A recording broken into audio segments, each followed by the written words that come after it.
Students, welcome to math master tutoring. आज मैं एक नया टॉपिक्स लेकर के आया हूँ आईपी यूनिवर्सिटी के लिए। बीटेक आईपी यूनिवर्सिटी के लिए एक नया टॉपिक्स लेके आया हूँ। सेमेस्टर 4 में प्रोबेबिलिटी, स्टैटिस्टिक्स और एलपीपी का एक टॉपिक्स है, जिसमें आज लीनियर प्रोग्रामिंग प्रॉब्लम के लिए ग्राफिकल सॉल्यूशन मेथड्स हम पहला यूज करेंगे। ग्राफिकल सॉल्यूशंस मेथड 12th में भी पढ़ने के लिए था कि एलपीपी का ग्राफिकल सॉल्यूशन हम लोग कैसे करेंगे, इसीलिए इसका एक दो क्वेश्चन हम रिवाइज करवाते हैं। जो ग्राफिकल सॉल्यूशन का आता है 5 मार्क्स का क्वेश्चन आता है और 7 मार्क्स का भी क्वेश्चन आता है। ये क्वेश्चन जो अभी हम करा रहे हैं वो 5 मार्क्स का आया है जून 2024 को आया है। ये 4th सेमेस्टर का क्वेश्चन है, 5 मार्क्स का आया हुआ है। इसमें कह रहा है कि solve the following LPP graphically minimum z -3x + 2y subject to the constants. Subject to का मतलब कॉन्स्टेंट्स दिया हुआ रहेगा।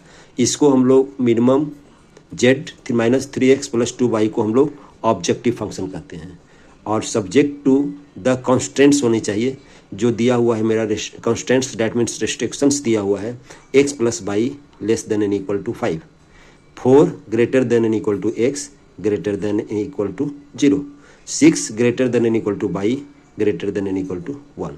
मैं इसको सब फर्स्ट ऑफ ऑल क्या करना पड़ेगा कि जो गिवन कॉन्स्टेंट्स है उसका ग्राफ फॉर्म करना पड़ेगा। तो पहला देखिए क्वेश्चन दिया हुआ है आपको, गिवन है आपका, गिवन है x + y <= 5 पहला।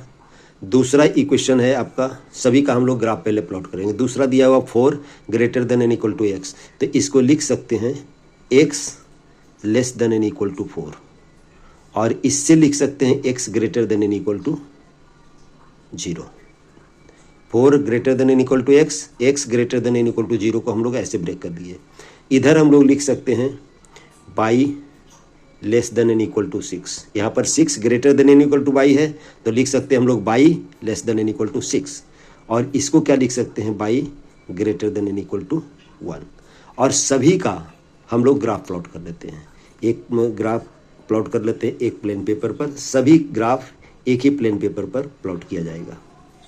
इस तरीके से ले लेते हैं। x हो गया, x डैश हो गया, x हो गया, x डैश हो गया, ओरिजिन हो गया, और ये हो गया आपका y, और ये हो गया आपका y dash. First of all है x + 5। जब ग्राफ हम लोग प्लॉट करेंगे तो इनइक्वलिटी का ही ग्राफ है, लेकिन x + y = 5 का एक ग्राफ प्लॉट करेंगे। तो x + y = 5 का ग्राफ प्लॉट करेंगे। तो आप बॉक्स बना करके भी इस तरीके से बॉक्स बना के भी आप कर सकते हो, लेकिन हम लोग चूँकि बीटेक का स्टूडेंट हैं तो हम लोग ऐसे ही इसको हम लोग ग्राफ प्लॉट कर सकते हैं। एक बार x0 लिए तो y हो जाएगा 5, और एक बार y0 लिए तो x हो जाएगा 5। यानी हम लोग का जो ग्राफ कट होगा आपका ये 5 से कट होगा। इस तरीके से कट किया हम लोग, x एक्सिस पर भी 5 और y एक्सिस पर भी 5। तो इसका जो कोऑर्डिनेट होगा आपका 5 0 होगा, और इसका कोऑर्डिनेट होगा 0 5 होगा। नाम तो बाद में लिखते हैं ABC, पहले लिख लेते हैं, प्लॉट कर लेते हैं ग्राफ। अब x <= 4 है, x <= 4 का ग्राफ हम लोग इस तरीके से बनाएंगे। यहाँ पर 4 पॉइंट अगर जो सपोज करते हैं तो straight line parallel to y axis होगा। ये होगा x = 4 का ग्राफ होगा, ये x = 4 का ग्राफ होगा। हम लोग शेडिंग बाद में करेंगे। फर्स्ट ऑफ ऑल हम लोग देख लेते हैं कि ग्राफ किसका किसका कैसे होगा। x <= 6, y <= 6, y <= 6 आपका ग्राफ ऊपर जाएगा, यहाँ से इस तरीके से जाएगा ग्राफ। y = 6 का ग्राफ लिखते हैं, इनइक्वलिटी इसमें नहीं शो करते हैं। y = 1 का ग्राफ, y = 1 का ग्राफ देखिए, x = 4 लेते हैं तो इससे इस इक्वेशन को सोल्व करते हैं। पहले x + y दिया हुआ 5, और ये कट कर रहा है इस पॉइंट पर, तो x = अगर जो 4 रखते हैं तो y = क्या हो जाएगा, y = 1 हो जाएगा, y = 1 हो जाएगा। यानी ये 1 पर हम लोगों का कट करेगा, यहाँ पर इस तरीके से कट करेगा, इस तरीके से ग्राफ कट करेगा आपका, यानी 0.4 पर कट करेगा ग्राफ। तो इसका कोऑर्डिनेट क्या हो जाएगा आपका, इसका कोऑर्डिनेट हो जाएगा 4 और 1 हो जाएगा। ओके स्टूडेंट्स, अब इसका हम लोग इनइक्वलिटी का ग्राफ के लिए हम लोग शेडिंग करते हैं।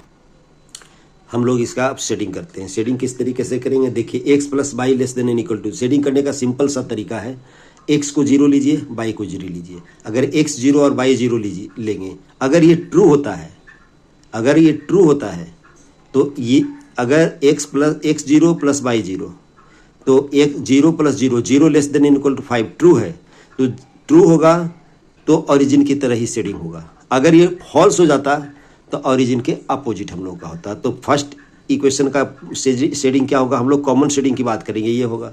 दूसरा देखिए x greater than and equal to zero, तो एक्स इक्वल टू जीरो का ग्राफ ये है, देखिए एक्स इक्वल टू जीरो का ग्राफ, तो इस शेडिंग इधर होगा। फिर y less than and equal to 6 है, तो बाई अगर जीरो लेते हैं, बाई का वैल्यू अगर जीरो, तो zero less than and equal to 6 होगा। जीरो लेस देन 6 होता है, इसीलिए हम लोगों का इसका जो ग्राफ होगा ये इस तरीके से शेडिंग होगा, इस तरीके से शेडिंग होगा। अब देखिए y greater than and equal to 1, तो यहाँ पर y greater than and equal to, तो बाई के जगह पर जीरो पुट करें, तो जीरो ग्रेटर देन 1 फॉल्स है, इसीलिए इसका ग्राफ इधर प्लॉट होगा, इधर शेडिंग होगा हम लोग का प्लॉट। अगर हम लोग इसका कॉमन शेडिंग की बात करें तो कॉमन शेडिंग आपका ये आएगा, कॉमन शेडिंग हम लोग का ये आएगा। अब इसको पॉइंट लिख लेते हैं, इसको पॉइंट ए लिख लेते हैं, इसको पॉइंट हम लोग बी लिख लेते हैं और इसको पॉइंट सी लिख देते हैं। अब क्या करते हैं हम लोग, ए बी सी जो आएगा वो सॉल्यूशन रीजन कहलाएगा। हियर, यहाँ पर लिखेंगे हियर बाउंडेड रीजन जो हुआ, bounded region, region A B C A, bounded region A B C A is feasible region. Feasible का मतलब इसी से सॉल्यूशन हम लोगों को फाइंड होता है। सॉल्यूशन रीजन भी कहते हैं, फिजिबल रीजन भी कहते हैं। अब हम लोगों का एक मेथड है corner point rule. Corner point rule से हम लोग को इसका वैल्यू फाइंड आउट करते हैं। Okay students, now by corner point rule के लिए हम लोग क्या करेंगे, ए का कोऑर्डिनेट, बी का कोऑर्डिनेट और सी का कोऑर्डिनेट फाइंड आउट करेंगे। तो ए का कोऑर्डिनेट हो जाएगा 0 1, ए का कोऑर्डिनेट 0 1, बी का कोऑर्डिनेट 4 1 और सी का कोऑर्डिनेट 0 5। तो यहाँ पर लिखेंगे बाय कॉर्नर, यहाँ पर दो पार्ट में कर देते हैं, बाय कॉर्नर पॉइंट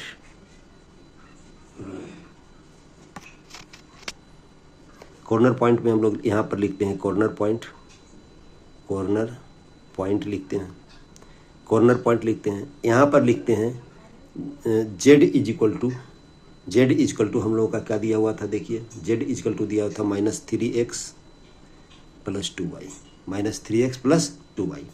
अब कॉर्नर पॉइंट्स क्या कर लेंगे हम लोग, ए का कोऑर्डिनेट क्या है आपका, ए का कोऑर्डिनेट 0 1, बी का कोऑर्डिनेट है आपका 4 1 और सी का कोऑर्डिनेट है, और सी का कोऑर्डिनेट है हम लोगों का, सी का कोऑर्डिनेट है 0 5। यहाँ पर जेड का जो वैल्यू फाइंड आउट करेंगे, एक्स के जगह पर 0 और वाई के जगह पर 1 पुट करेंगे, तो जेड इक्वल टू क्या हो जाएगा आपका, इसका ये 0 हो गया और ये 1 हो गया तो 2, और यहाँ पर जेड इक्वल टू क्या हो जाएगा 4 3 जा 12 -12 + 2 यानी -10, और यहाँ पर क्या हो जाएगा जेड आपका, यहाँ पर जेड हो जाएगा 0 5, इसका मतलब 5 2 जा 10 हो जाएगा। यहाँ पर हम लोगों को क्वेश्चन में क्या कह रहा था कि मिनिमम जेड फाइंड आउट करना है, तो मिनिमम जेड फाइंड आउट करने के लिए हम लोग को क्या आएगा आपका, मिनिमम जेड देखिए क्या आया, मिनिमम जेड आया है आपका -10, तो देयरफॉर लिखेंगे मिनिमम जेड इक्वल टू -10 किस पर आया है, एट बी, मैंने बी पॉइंट पर आया है 4 1, देयरफॉर क्या हो जाएगा minimum z equal to -10 and x equal to 4, x is equal to 4 और y इज इक्वल टू 1। ये आपका इसका वैल्यू फाइंड आउट हुआ है, x का वैल्यू और y का वैल्यू मिनिमम z पर फाइंड आउट। ग्राफिकली सॉल्यूशन हम लोग इसी तरह से करते हैं। ओके स्टूडेंट्स, नेक्स्ट क्वेश्चन, अब नेक्स्ट क्वेश्चन करते हैं। देखिए क्वेश्चन नंबर 2 में है, अब मैक्स जेड, इसको भी हम लोग ग्राफिकली सोल्व करने हैं। Max z equal to 3x1 + 4x2 subject to the constraints 4x1 + 2x2 less than n equal to 80। 2x1 plus 5x2 less than and equal to 180। First of all हम लोगों को क्या करें, x1 greater than and equal to 0, x2 greater than and equal to 0। इसका मतलब first quadrant में लाई कर रहा है हम लोग को। फर्स्ट ऑफ ऑल हम लोग को ग्राफ प्लॉट करना है। ग्राफ किसका प्लॉट करना है, 4x1 plus 2x2 equal to 80। इसको ऐसे कर सकते हैं हम लोग, x1 अपॉन 20, x1 अपॉन 20 यानी 80 से डिवाइड कर दिए, x2 अपॉन 40 इक्वल टू 1। ये हम लोगों का इंटरसेप्ट फॉर्म हुआ। इससे भी हम लोग कर सकते हैं आराम से। दूसरा इक्वेशन का क्या दिया हुआ है, 2x1 plus 5x2 equal to 180। 180 से जब डिवाइड करेंगे तो इसका क्या हो जाएगा, 180 से डिवाइड करें, x1 अपॉन हो जाएगा 90 प्लस x2 इक्वल टू होगा, अगर हम लोग 5 से डिवाइड करेंगे 180 को तो क्या हो जाएगा, 5 3 जा 15 और 36 हो जाएगा। तो हम लोग को इसका ग्राफ अगर जो प्लॉट करने की बात करते हैं, 180 को हम लोग 5 से डिवाइड किए हैं, 5 3 जा 15 हुआ और 3 6, ठीक है, x2 से। इसका ग्राफ हम लोग इस तरीके से प्लॉट करते हैं। देखिए बहुत इजी वे में इसको ग्राफ हम लोग प्लॉट कर सकते हैं इस तरीके से। यहाँ पर हम लोग ले रहे हैं x1 एक्सिस, यहाँ पर ले रहे हैं हम लोग x2 एक्सिस, 2 एक्सिस ले लिए। ये ओरिजिन लिए हम लोग का। यहाँ पर x1 अपॉन 20 है तो x1 के जहाँ पर हम लोग 20 ले रहे हैं, यानी x1 एक्सिस पर हम लोग 20 0 लेंगे। और इधर 40 है तो x2 एक्सिस पर हम लोग 40 0 ले रहे हैं, 40 0 ले रहे हैं। यहाँ पर 0 और 40 ले रहे हैं। x2 एक्सिस पर हम लोग 40 लिए और ये दोनों को हम लोग मीट कर दिए इस तरीके से। तो ये मेरा हो गया पहला ग्राफ हो गया। पहला किसका ग्राफ हो गया आपका, 4x1 plus 2x2 equal to 4x1 plus 2x2 equal to 80, इसका ग्राफ हुआ। अब दूसरा ग्राफ में हम लोगों का x1 अपॉन 90, एक इसका मतलब इधर हम लोग 90 लेंगे। 90 हम लोग सपोज कर लेते हैं, ये तो 90 है नहीं लेकिन सपोज कर लेते हैं ये 90 0 है। दूसरा x2 36 तो पहले होगा आपका, 36 ये पहले होगा, यहाँ पर ले रहे हैं 36 और ये दोनों पॉइंट को हम लोग इस तरीके से मीट कर दे रहे हैं। ये ग्राफ किसका हो गया, ये ग्राफ इसका है और ये ग्राफ हो गया आपका 2x1 plus 5x2 equal to 180 का ग्राफ हुआ। अब देखिए हम लोग शेडिंग की बात करेंगे तो शेडिंग वही है, हम लोग यहाँ पर x1 और x2 को 0 पुट करेंगे। लेस देन का साइन है तो 0 लेस देन 80 होगा, सेटिस्फाई करता है, इसलिए दोनों का शेडिंग टुवार्ड्स ओरिजिन होगा, दोनों का शेडिंग टुवार्ड्स ओरिजिन होगा। मेरा क्या हो जाएगा, कॉमन रीजन क्या हो जाएगा, जिसको सोल्यूशन रीजन कहते हैं हम लोग, ये हो जाएगा। इसका पॉइंट ए ले लेते हैं, इसका पॉइंट बी ले लेते हैं, इसका पॉइंट हम लोग सी ले लेते हैं। अब देखिए यहाँ पर सोल्यूशन रीजन क्या हो गया, यहाँ पर सोल्यूशन रीजन जो बाउंडेड होगा वही होगा सोल्यूशन रीजन, या फिजिबल सोल्यूशन बोलते हैं इसको। सोल्यूशन रीजन हो गया ओ ए बी सी ओ। अब क्या करेंगे हम लोग, सभी का कोऑर्डिनेट फाइंड आउट कर लें, क्योंकि बाई कॉर्नर पॉइंट रूल से हम लोग क्या कर सकते हैं, लिखते हैं by corner point rule, corner point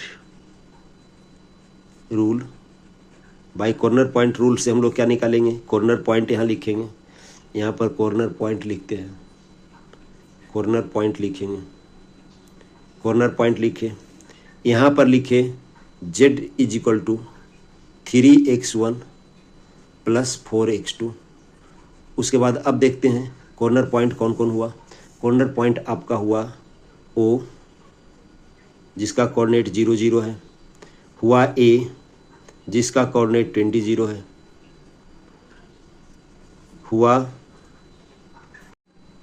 हुआ B जिसका पॉइंट हम लोगों को फाइंड आउट करना पड़ेगा, और C जो पॉइंट हुआ, C का कोऑर्डिनेट हुआ 0 40। हम लोग को B का फाइंड आउट करना, B का फाइंड आउट करने के लिए क्या करना पड़ेगा, इक्वेशन 1 और इक्वेशन 2 को सॉल्व करना पड़ेगा। इक्वेशन 1 और इक्वेशन 2 को हम लोग अगर जो सॉल्व करेंगे तो क्या हो जाएगा, देखिए यहाँ पर सॉल्व करके देख रहे हैं हम लोग एलिमिनेशन मेथड से। 2x1 plus x2 is equal to 40, यानी 2 से डिवाइड कर दिया फर्स्ट इक्वेशन को, और इधर 2x1 plus 5x2 equal to 180, और दोनों को हम लोग माइनस कर दिए, सब्ट्रैक्शन कर दिए, तो क्या हो जाएगा -4x2 x2 minus 5x2 minus 4x2, और ये हो जाएगा -140। तो क्या हो जाएगा x2 इक्वल टू कितना हो गया, माइनस माइनस कैंसिल हो गया, 4 से डिवाइड करेंगे तो क्या हो जाएगा 2 से डिवाइड करेंगे तो 70 को डिवाइड करेंगे तो हम लोग का हो जाएगा 35, x2 इक्वल टू 35 हो जाएगा। तो यहाँ पर x2 का कोऑर्डिनेट कितना हो गया आपका 35, और x1 का कोऑर्डिनेट हम लोग किसी एक से फाइंड आउट कर लेते हैं। तो x1 का 2x1 इज इक्वल टू हो जाएगा 40 माइनस 35, यानी हो जाएगा 5।